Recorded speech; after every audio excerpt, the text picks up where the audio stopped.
মাকে হারানোর পর বোঝা যায় মায়ের কথা।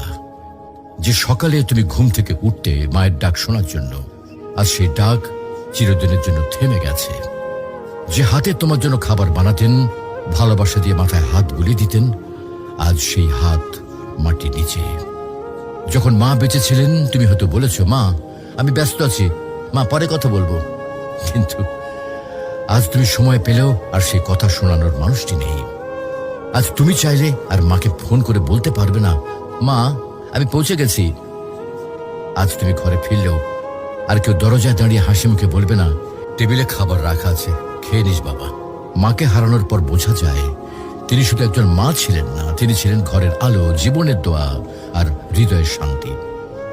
এখন বুঝতে পারো মা যে বারবার নামাজের কথা বলতেন, ভালো মানুষের সাথে চলতে বলতেন, এগুলো তোমার জন্য কত বড় উপহার ছিল।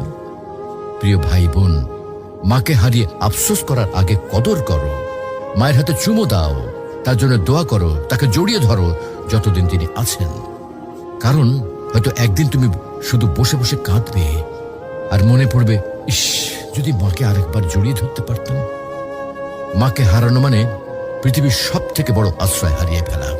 তুমি যখনই সময় পাও তোমার মায়ের সাথে সময় দাও, মায়ের জন্য দোয়া করো।